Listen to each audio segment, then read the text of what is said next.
Kuberan TV நேயர்கள் அனைவருக்கும் அநேக நமஸ்காரங்கள். சக்தி ஜோதிட குழு சார்பாக சோபகிருது தமிழ் வருடப்பிறப்பு பலன்களை பார்ப்பதற்காக நாங்கள் அனைவரும் இங்கே வந்திருக்கிறோம். சம்பத் ஐயங்கார், தென் சிறுவலூர் சம்பத் ஐயங்கார் அவர்களும் சக்தி சோமையா ஐயா அவர்களும் வைத்தீஸ்வரன் ஐயனானும் இந்த சோபகிருது வருடம் தமிழ் வருடப்பிறப்பு பலன்களை பார்ப்பதற்காக வந்திருக்கிறோம். இப்பொழுது வருடப்பிறப்பு கோச்சார நிலைகளை பற்றி சம்பத் ஐயங்கார் அவர்கள் விளக்குவார்கள். நமஸ்காரம். இப்போ நம்ம பார்க்க வந்திருக்கிறது சோபகிருத்து வருஷம். சோபகிருத்து அதாவது இவ்வளவு நாள் சுபகிருத்துவில் இருந்தோம், இப்போ சோபகிருத்து வருஷத்துக்கு வந்திருக்கோம். இந்த சோபகிருத்து வருஷம் சித்திரை மாதம் 1ஆம் தேதி 14/4/2023 அன்னைக்கு பிறக்கிறது. சோபகிருத்து வருஷத்தின் இதுவில் பார்த்தீர்களேனால் காலபுருஷ தத்துவத்தின் பிரகாரம் முதல் ராசியான மேஷ ராசியில் சூரிய பகவான் வர்றதை மாதம் பிறக்கிறதுன்னு சொல்கிறோம். 12 மாதம் முடிஞ்ச உடனே சித்திரைக்கு வரும்போது புது வருஷம் பிறக்கிறதுன்னு சொல்கிறோம்.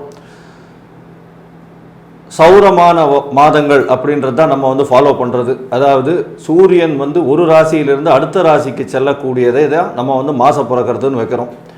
இன்னொன்று சந்திரமான மாதங்கள்னு ஒன்று இருக்குது. அது அமாவாசை பௌர்ணமியை வச்சு அமாவாசைக்கு அடுத்த நாளும் பௌர்ணமிக்கு அடுத்த நாளும் வச்சு அவள் கொண்டாடுறது. அந்த மாதிரியான புது வருஷங்கள் இந்த தெலுங்கு கன்னடா இவாளெல்லாம் பேசுகிறவா பண்ணுறா.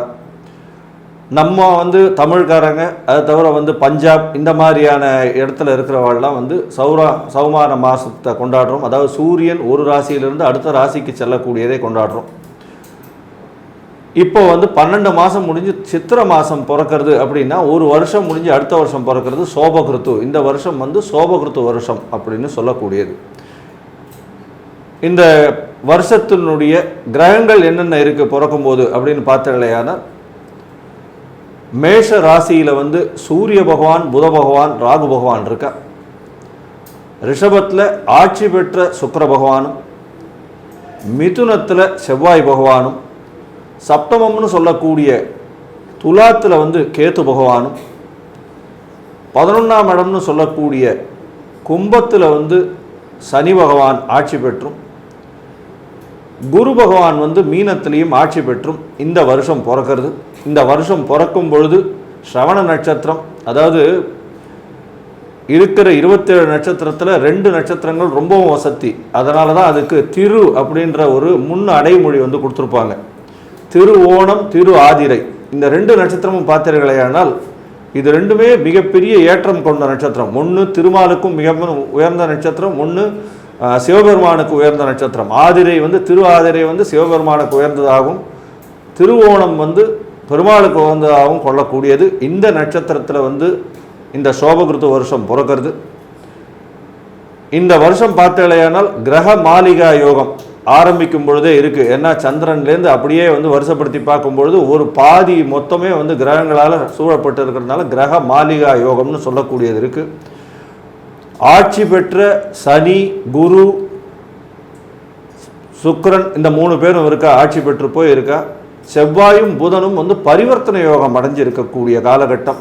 சூரியன் உச்சமாக இருக்கக்கூடிய காலகட்டமாக இருக்க அற்புதமான ஒரு நல்ல நிகழ்வோட ஒரு நல்ல சோபகிருத்து வருஷம் பிறகுறது. இந்த சோபகிருத்து வருஷத்துக்கு பார்த்தீங்கன்னா ராஜா அப்படின்னு சொல்லக்கூடியவர் புத பகவான்,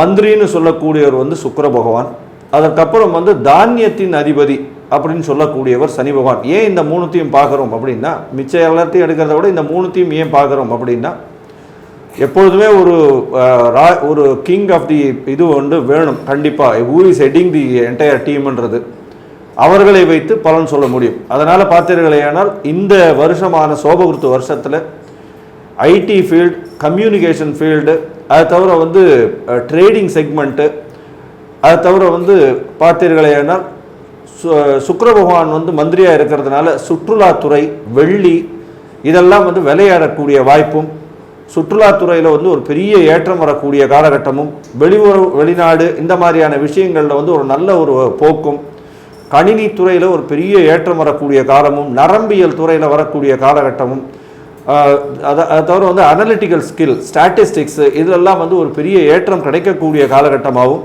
இந்த வருஷம் அமைய போகிறது. சனி பகவான் வந்து தானியகாரகன்னு சொல்கிறதுனால பயிர் நல்லபடியாக செழிப்பாக இருக்கும். இருந்தாலும் நாசம் கொஞ்சம் அதிகமாகவே இருக்கும். மழையும் அதிகமாக இருக்கும், வெயிலும் அதிகமாக இருக்கும். மழை தண்ணி சேகரிக்க முடியாத அளவுக்கு வேஸ்டேஜ் வரக்கூடிய வாய்ப்புகள் மிகவும் அதிகம். இதுதான் இந்த வருஷத்தில் நடக்கக்கூடிய பாசிபிலிட்டி. இப்போ பார்த்தீர்களேயானால் இந்த வருஷமான சோபகிருத்து வருஷத்தில் மெதுவாக செல்லக்கூடிய கிரகம் அப்படின்றது வருஷ கிரகம், அதாவது ஒரு வருஷ கிரகம், 1.5 வருஷ கிரகம், 2.5 வருஷ கிரகம்ன்றது இருக்குது. அதாவது குரு பகவான் வருஷத்துக்கு ஒரு தடவை மாறுறவர், சனி பகவான் 2.5 வருஷம் 3 வருஷத்துக்கு ஒரு தடவை மாறுறவர், ராகு கேது இவா வந்து 1.5 வருஷத்துக்கு ஒரு தடவை மாறுறவா. இவாளுடைய பயிற்சிகள் வந்து ஒரு பெரிய மாற்றத்தையும் ஏற்றத்தையும் ஒரு ராசிக்காரர்களுக்கும் கொண்டு வரும். அப்படி பார்க்க போலன்னா குரு பகவான் வந்து இந்த வருஷம் 22ஆம் தேதி, அதாவது ஏப்ரல் மாதம் 22ஆம் தேதி, 14ஆம் தேதி வருஷம் பிறகுறது, 22ஆம் தேதி அன்றைக்கே வந்து குரு பகவான் வந்து ரேவதி நட்சத்திரம் மீன ராசியிலிருந்து அஸ்வினி நட்சத்திரம் மேஷ ராசிக்கு உள்ளே வந்துடுறார். அதனால் மோரார்லெஸ் வந்து வருஷம் பிறக்கும் பொழுதே குரு பகவான் உள்ளே வந்துட்டா மாதிரியே எடுத்துக்கலாம் நம்ம. அதுக்கு அடுத்தது பார்த்தேனால் ராகு கேத்துவின் பெயர்ச்சி வருது. ராகு கேத்துவின் பெயர்ச்சி அப்படின்னு பார்த்தேன்னா 8/10/2023, அதாவது அக்டோபர் மாதம் 8ஆம் தேதி அன்னைக்கு ராகு பகவான் அஸ்வினி நட்சத்திரத்திலிருந்து ரேவதி நட்சத்திரத்துக்கும், கேது பகவான் சித்திரை 3ஆம் பாதத்திலிருந்து சித்திரை 2ஆம் பாதத்திற்கும் செல்றார். அதாவது ராகு பகவான் வந்து மேஷ ராசியிலிருந்து மீன ராசிக்கும், கேது பகவான் வந்து துலா ராசியிலிருந்து கன்னியா ராசிக்கும் போகிறார். இது வந்து ஒரு பெரிய மாற்றம். ஏன்னா அவள்லாம் வந்து 1.5லேருந்து 1.25 வருஷத்துக்கு ஒரு தரம் தான் வந்து மாறுறார். 18லேருந்து 20 மாதத்துக்கு ஒரு தரம் தான் ஒரு ராசியை விட்டு அடுத்த ராசிக்கு போகிறதுனாலையும், அதுவும் ராகு கேது பயிற்சி வந்து ஒரு மிகப்பெரிய மாற்றங்களை ஏற்படுத்தும். ஏன்னா இருக்கிறதுலையே வந்து சூரியனும் சந்திரனும் தான் வந்து ஒளியை கொடுத்து ஒளியை பிரதிபலிக்கக்கூடிய ஒரு மிகப்பெரிய கிரகமாக இருக்கக்கூடியவர். அவர்களையே தன் கட்டுப்பாட்டுக்குள் கொண்டு வரக்கூடிய கிரகம் அப்படின்னு சொல்லக்கூடியது நிழல் கிரகம், சாயா கிரகம் அப்படின்றது வந்து ராகு கேது மிகப்பெரிய வலிமை படைத்த பாம்புகள் அப்படின்னு சொல்லக்கூடியது. செண்பாம்பு, கரும்பாம்புன்னு ரெண்டுத்தையும் பிரிச்சிருக்காங்க. இதற்கு பிறகு பார்த்தீர்களேயானால் சனி பகவான் இப்போ வந்து இந்த சுபகிருத்து வருஷத்தில் வந்து இந்த மார்ச் 29ஆம் தேதி வந்து வாக்கிய பஞ்சாங்க பிரகாரம் வந்து சனி பகவான் மகர ராசியிலிருந்து கும்பராசிக்கு போனார். அவர் திருப்பியும் வந்து வக்ரகதி அடைகிறார். எப்போன்னா 8ஆம் மாதம் ஆகஸ்ட் மாதம் வந்து வக்ரகதி அடைஞ்சு மகரத்துக்கு வரார். 12ஆம் மாதம் அதாவது டிசம்பர் மாதம் வந்து திருப்பியும் வந்து வக்ரகதி நிவர்த்தியாகி திருப்பியும் அவர் கும்பத்துக்கு போகிறார். அதனால் பார்த்தீங்கன்னா பெரிய மேஜர் டிஃப்ரென்ஸ் இருக்கக்கூடிய வாய்ப்புகள் சனி பகவானுடைய மாற்றத்தில் இருக்காது. இருந்தாலும் சின்ன சின்ன மாற்றங்கள் ஒரு ராசிக்கும் வரக்கூடிய வாய்ப்புகள் நிச்சயமாக உண்டு. இந்த வருஷத்தில் பார்த்தீர்களேனால் பெரும்பாலும் வந்து இந்த குரு பயிற்சியும் ராகு கேது பயிற்சியினுடைய ஏற்றமும் இறக்கமும் தான் வந்து ஒரு பெரிய மாற்றத்தை ஒரு ராசிக்கும் கொடுக்கும். இப்போ வந்து நம்ம ஒரு ராசிக்கும் கண்டிப்பாக நம்ம வந்து குரு பெயர்ச்சியில் குரு பகவான் எந்தெந்த ராசிக்கு நல்லபடியாக இருக்காரோ அவளுக்கு வந்து என்னென்னலாம் பரிகாரம் பண்ண வேண்டி இருக்குது, இல்லை அவர் நன்னா இல்லைன்னா அவர்களுக்கு என்னென்ன பரிகாரம் பண்ணலாம் அப்படின்றதையும், ராகு கேது பகவான் எந்தெந்த ராசிக்கு நல்லபடியாக இல்லை அவர்களுக்கு என்னென்ன பரிகாரம் எளிய வகையில் பண்ண முடியும், அதை தவிர சனி பகவானுக்கு என்னென்ன எளிய வகையில் பண்ண முடியும் அப்படின்றத வந்து இப்போ ஒரு ராசியாக பலன்களை பார்க்கும் பொழுது கண்டிப்பாக வந்து நாங்கள் வந்து அந்த குரு காயத்ரி மந்திரம் முடிஞ்சதுன்னா நாங்கள் சொல்லிடுறோம். அதை தவிர ராகு கேத்துவின் காயத்ரி மந்திரமும் சனி பகவானுக்கு உண்டான சிறு சிறு பரிகாரங்களையும் சொல்கிறோம். கண்டிப்பாக அதை எடுத்துட்டு அவசியமாக வந்து சொல்லிட்டு வர்றதும், குரு பகவானுக்கு ஒரு நாளைக்கு 3 தடவையாவது சொல்லிட்டு வர்றதும், ராகுவுக்கு 4 தடவையும் கேதுவுக்கு 7 தடவை சொல்கிறதும், சனி பகவானுக்கு ஒரு நாளைக்கு 8 தடவை சொல்கிறதும் வந்து மிகுந்த விசேஷத்தை கொடுக்கும். அதாவது அவர்கள் மூலியமாக வரக்கூடிய பிரச்சனைகள் வந்து கண்டிப்பாக அகலும் அப்படின்றத வந்து சொல்ல வரோம். இப்போ ஒரு ராசிக்கா மேஷம் முதல் மீனம் வரை உண்டான 12 ராசிக்கும் வந்து இந்த வருஷத்தினுடைய பலன்கள் எப்படிலாம் இருக்கும் இந்த பயிற்சிகளையும் வச்சு அப்படின்றத நம்ம இப்போ பார்க்கலாம். இப்போ ஒவ்வொரு ராசியாக நம்ம வந்து சோபகிருது புது வருட பலன்களை பார்க்கலாம், தமிழ் வருட பிறப்பு பலன்களை பார்க்கலாம். இதில் மேஷ ராசியை பற்றி ஃபஸ்ட்டில் பார்ப்போம். மேஷராசி அன்பர்களுக்கு இந்த வருடம் வந்து ஒரு சிறப்பான வருடமாக இருக்கும். இதில் வந்து என்னென்னா, மேஷத்தோட ராசியாதிபதி செவ்வாய் வந்து இந்த வருடம் பிறக்கும்போது வந்து பரிவர்த்தனை யோகத்தில் இருக்கிறார். அதனால் ஆட்சி பெற்ற பலனே இருக்கும், அதுவே பெரிய சிறப்பு. அதே மாதிரி மற்ற கிரகங்களும் ஆட்சி பலன்களில் இருக்கிறதுனால அவங்களுக்கு வந்து ரொம்ப விசேஷமான இந்த வருடம் ரொம்ப விசேஷமாக இருக்கும். இவங்களுக்கு வந்து இவங்களோட சுய கௌரவம், மேஷராசி அன்பர்கள் வந்து தங்களோட சுய கௌரவம், உடல்நிலை இதில் எல்லாம் பெரிய முன்னேற்றம் இருக்கும். தங்களோட நிலைமை முன்னேறது இதில் எல்லாம் வந்து அவங்களோட பலன்கள் வந்து நல்லாயிருக்கும். அதே மாதிரி குழந்தைகளோட முன்னேற்றத்துலேயும் இவங்களுக்கு இந்த வருஷம் ஒரு நல்ல நற்பலன்கள் கிடைக்கும். அவங்களோட குழந்தைகள் வந்து நல்ல ஒரு நிலைமைக்கு வருவாங்க. படிக்கிற குழந்தைகளுக்கு வந்து மேற்படிப்புக்கான நிலைமைகள் வந்து நல்ல அட்மிஷன் கிடைக்கும், இந்த நல்ல கோர்சஸ் கிடைக்கும். படிக்கிற பசங்களுக்கு வந்து மேஷராசியில் இருக்க பசங்களுக்கு வந்து ஒரு நல்ல நிலைமையே, நல்ல அட்மிஷன், ஹையர் ஸ்டடீஸ் போகிறவங்க நல்ல ஹையர் ஸ்டடீஸ் போவாங்க.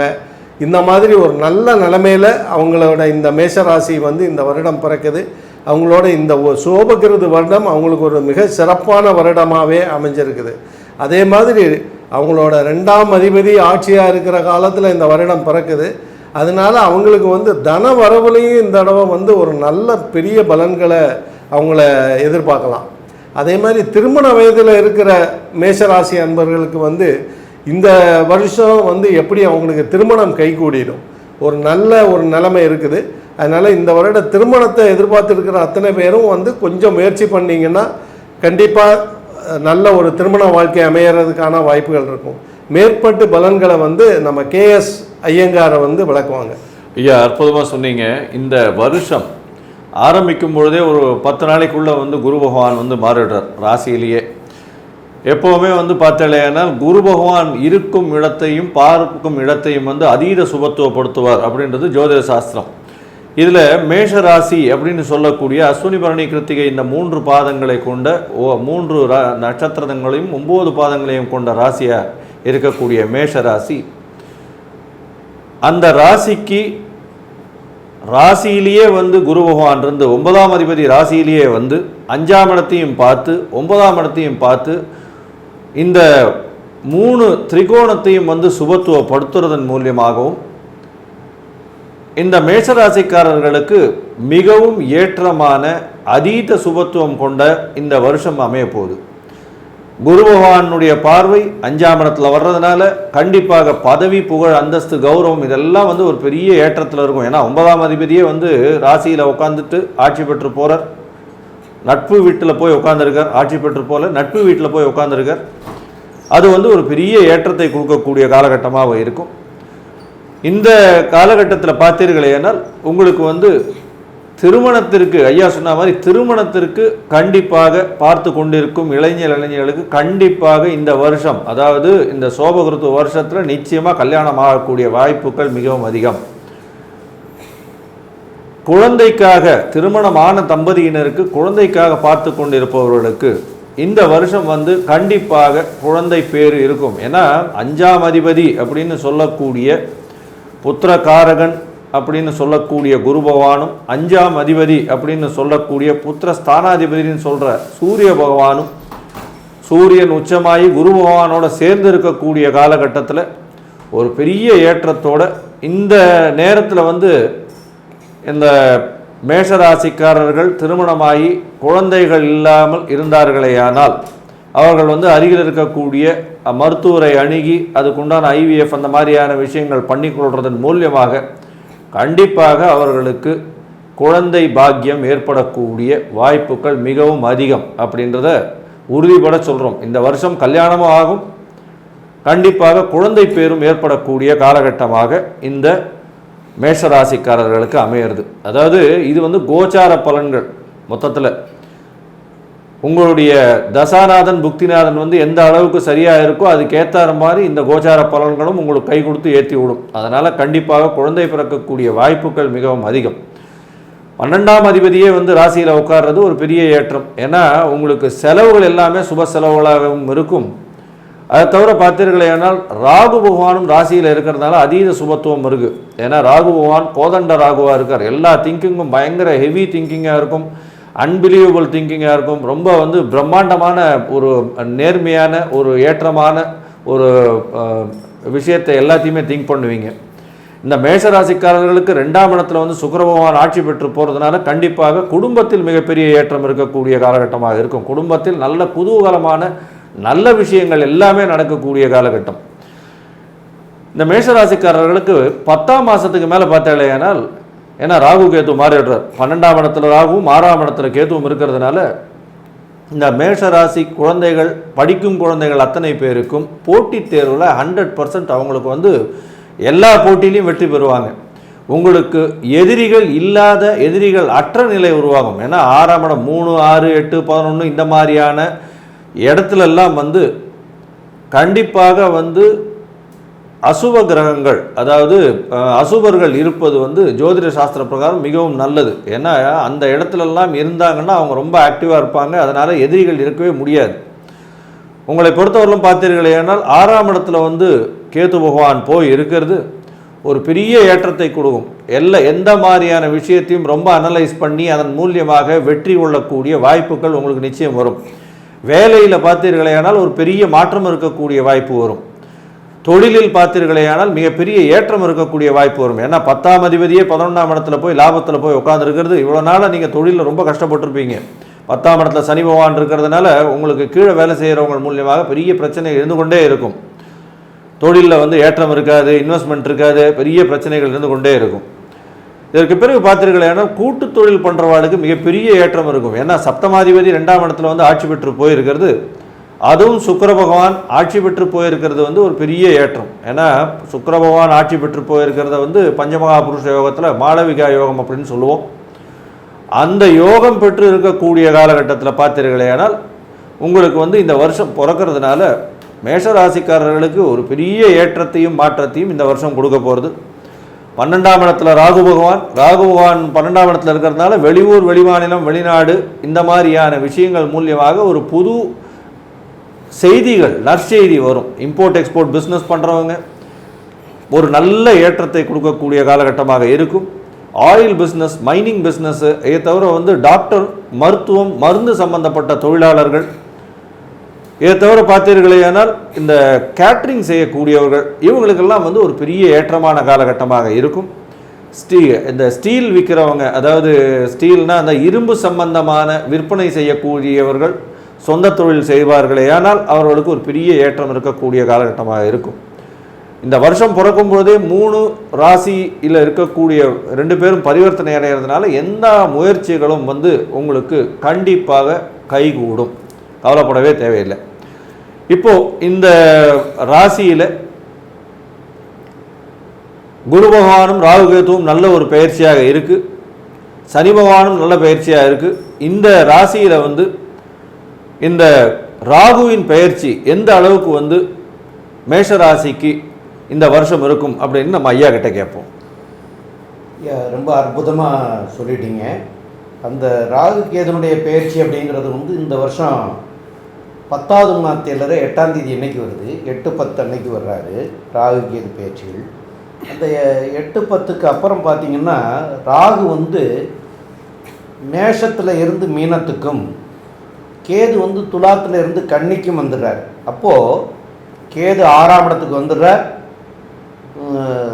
ராகு வந்து 12ஆம் இடத்துக்கு போயிடுறார். இந்த 6-12 தீய கிரகங்கள் இருக்கிறது வந்து மிகச்சிறப்பு அப்படிங்கிறத ஐயாவே சொன்னாங்க. தீய கிரகங்கள் மறைவிட ஸ்தானங்களில் இருக்கிறது வந்து மிக மிகச்சிறப்பு அப்படின்னு ஐயா சொன்னாங்க. அதுமாரி அந்த தீய கிரகங்கள் 6-12 இருக்கிற போது அவங்களுக்கு இந்த ராகு 12ஆம் இடத்துல இருக்கிறதுனால கண்டிப்பாக அவங்களுக்கு வந்து வெளிநாடுகளுக்கு வந்து போக வேண்டிய பாக்கியங்கள் ஏற்படும். இது வரைக்கும் போகாமல் இருக்கிறவங்க கூட புதுசாக போகிறதுக்கு உண்டான வாய்ப்புகள்லாம் கிடைக்கும். 12ஆம் இடத்துல ராகு இருக்கிறது வந்து அவங்களுக்கு வந்து வெளிநாடு தொடர்புகள் ஏற்படுறதுக்கு உண்டான வாய்ப்புகளை கொடுப்பார். தொழில் ரீதியிலையும் நல்ல முன்னேற்றத்தையும் கொடுக்கக்கூடிய வாய்ப்புகள் உண்டு. 6ஆம் இடத்துக்கு வந்து வரக்கூடிய கேதுனால வந்து என்னென்னு கேட்டிங்கன்னா, அவங்க எவ்வளவு பெரிய பிரச்சனையாக இருந்தாலும் சிக்கலாக இருந்தாலும் அந்த சிக்கலையெல்லாம் தீர்த்துட்டு வெளியே வரக்கூடிய சூழ்நிலைகளெல்லாம் இந்த 6ஆம் இடத்துல இருக்கிற கேது வந்து அவங்களுக்கு எவ்வளவு பெரிய சிக்கலில் இருக்கிறவங்க கூட இந்த நேரத்தில் அந்த சிக்கலையெல்லாம் சரி பண்ணி மேலே வரக்கூடிய வாய்ப்புகள் வந்து இந்த 6ஆம் இடத்துல இருக்கிற கேதுவுக்கும் 12ஆம் இடத்துல இருக்கிற ராகு அவங்கள உயர்நிலையை அடைய செய்கிறதுக்கும் உண்டான வாய்ப்புகளை எல்லாம் நிறையவே கொடுப்பார். இதுக்கப்புறமா இந்த காலகட்டத்தில் வந்து இவங்க இந்த ஜாதகத்தில் வந்து இந்த மேச ராசிக்காரர்களுக்கு நம்ம பார்க்குற போது எல்லா கிரகங்களும் நல்ல தன்மையில் இருக்கிறது. இருந்தாலும் சனி ஒருவர் மாத்திரம் ஆட்சி பெற்று போயிருக்கிறதுனால சனியினால் வரக்கூடிய விளைவுகள் பாதிப்புகள் சில இது இருக்கத்தான் செய்யும். அதனால் அந்த இதில் கொடுத்துருக்கிற சனியினுடைய பிரித்தியை வந்து அதை படித்து நீங்கள் பண்ணிக்கினே வந்தீங்கன்னா அதனால் வரக்கூடிய விளைவுகளில் இருந்தும் நீங்களாங்கிறதையும் சொல்லலாம். ஏன்னு கேட்டால் 11ஆம் இடத்துல ஆட்சி பெற்று போய் அவர் வந்து 2.5 ஆண்டு காலம் அங்கே தான் இருக்க போகிறார். அதில் கொஞ்ச காலம் மாத்திரம் வக்கர நிலை அடைவார். அந்த வக்கர நிலைங்கிறதும் வந்து அவரும் 8வது 9வது மாதம் 9, 10, 11, 12வது மாதம் வரைக்கும் தான் வக்கர நிலையில் இருப்பார். அந்த காலகட்டத்தை தவிர பாக்கி உள்ள காலகட்டங்கள்லாம் வந்து சனியினால் 11ஆம் இடத்துல இருந்தாலும் இது வந்து கொஞ்சம் தொல்லை கொடுப்பார். அதை வந்து அந்த பாடல்களை வந்து படிச்சுட்டு வந்தீங்கன்னா அதனால் இருக்கக்கூடிய விளைவுகள்லாம் மாறும். மேற்கொண்டு உள்ள விவரங்களை பற்றி ஐயா சொல்லுவாங்க. ஐயா அற்புதமாக சொன்னீங்க. இப்போ வந்து பொதுவாக பார்த்தோமே ஆனால் இந்த சோபகிருத்து வருஷத்தில் மேஷ ராசிக்காரர்களுக்கு மிகவும் ஏற்றமான பொன்னான ஆண்டாக இருக்க போகிறது. குரு பெயர்ச்சியும் சரி, ராகு கேது பெயர்ச்சியும் சரி ஒரு பெரிய ஏற்றத்தை கொடுக்கும். சனி பகவானுடைய பெயர்ச்சி ஏற்கனவே ஆனதும் அவருடைய வக்கரகதியும் திருப்பி நிவர்த்தி ஆகிறதும் சற்று தடங்கல்களை கொடுக்குமே தவிர ஏற்றத்தை தடுக்காது. கவலைப்பட தேவையில்லை. இந்த வருஷம் பொறுத்தவரையிலும் வந்து உடல் ஆரோக்கியம் நல்லபடியாக இருக்கும். ஆனால் ராகு பகவான் வந்து 12ஆம் இடத்துக்கு போனதுக்கப்புறம், அதாவது 10ஆம் மாதத்துக்கு மேலே உடல் நிலையில் கண்டிப்பாக கவனம் தேவை. குழந்தைகள் மூலியமாக உங்களுக்கு அங்கீகாரம், மிகப்பெரிய ஒரு விருது, இந்த மாதிரியான விஷயங்கள் வரக்கூடிய வாய்ப்புகள் உண்டு. உங்களுக்கு வந்து ஹானரரி பொசிஷனாவது இந்த வருஷம் வரும். வேலையில் ஒரு நல்ல ஏற்றம் மாற்றம் இருக்கக்கூடிய காலகட்டமாக இருக்கும். வெளியூர், வெளிமாநிலம், வெளிநாடு சம்பந்தமான புதிய தொடர்புகள் வந்து அதன் மூலியமாக வியாபாரம் ஏறக்கூடிய வாய்ப்புகள் உண்டு. கூட்டுத் தொழிலில் ஏற்றம் இருக்கும். குடும்பத்தில் குதூகலம் இருக்கும். திருமணமாகக்கூடிய வாய்ப்பு உண்டு. குழந்தை பேறு ஏற்படக்கூடிய வாய்ப்பு உண்டு. போட்டித் தேர்வில் கண்டிப்பாக வந்து இந்த மாணவர்கள் எழுதுகிற மாணவர்கள் வந்து கண்டிப்பாக வெற்றி பெற்று வீட்டை விட்டு பிரிந்து செல்லக்கூடிய வாய்ப்புகள் நிச்சயமாக இருக்கும். மொத்தத்தில் இந்த மேஷராசிக்காரர்களுக்கு இந்த வருஷம் பார்த்தலையானால் ஒரு பெரிய ஏற்றமான பொன்னான ஆண்டாக இருக்கும் அப்படின்றத இந்த சக்தி ஜோதிட குழு சொல்கிறது. நன்றி, வணக்கம். ஸ்ரீ குபேரன் டிவியை பார்த்தமைக்கு நன்றிகள். மேலும் இது போன்ற தகவல்களை தெரிந்து கொள்ள ஸ்ரீ குபேரன் டிவியை சப்ஸ்கிரைப் செய்யுங்கள். மறக்காமல் பெல் ஐக்கானை கிளிக் செய்யுங்கள்.